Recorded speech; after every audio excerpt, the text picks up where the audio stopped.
All right, let's get into it. We're going to tackle the incredibly complex history of Kashmir today.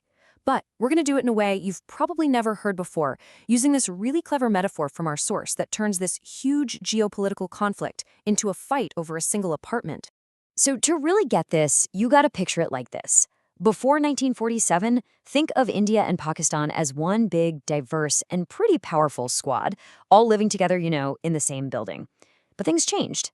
And that change turned them from one big crew into two rival squads, locked in a fight over one very valuable piece of real estate. Okay, so who's who in this story? First up, the squad. That's basically everyone living in British India, a huge mix of people who were, for the most part, a unified force. And the building they all lived in, well, it was basically being run by an outsider. Think of him as their English unk. Now, this English unk, right, he looks at the situation and realizes this squad is just too strong to be controlled forever. So before he packs his bags and leaves the building for good, he comes up with a plan. And it's a simple one. Break them up. Make sure they can't be one single dominant power after he's gone.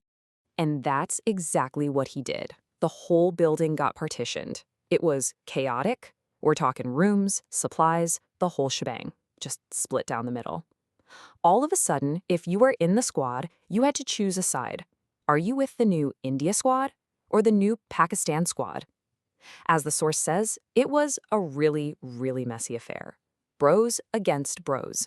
But in the middle of all this chaos, there was one group that was kind of different.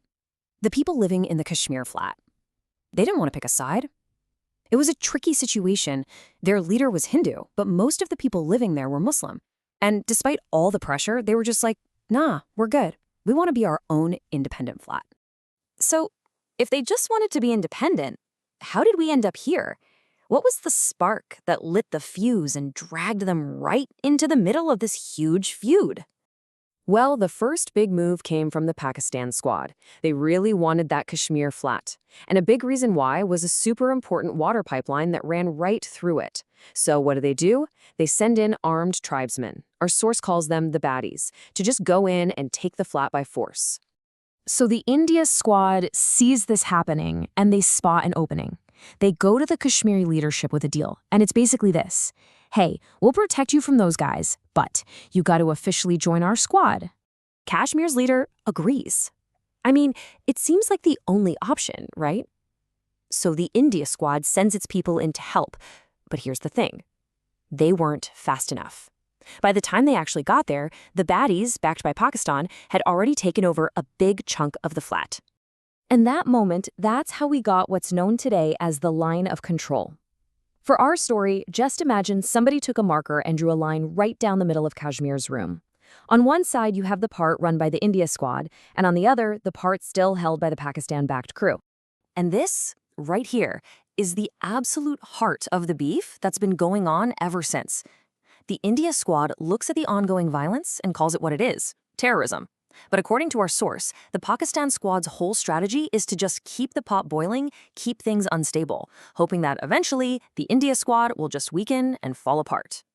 And who's stuck right in the middle of all this? The people who actually live there, the Kashmiri cuties. They're caught in the crossfire, and their home, this flat they just wanted to live in on their own, got turned into this deeply, deeply traumatized space. So this ugly stalemate goes on for decades. Until, not too long ago, the India squad decided, you know what? We're changing the house rules. And it was a huge change. So here's the deal. India got rid of something called Article 370.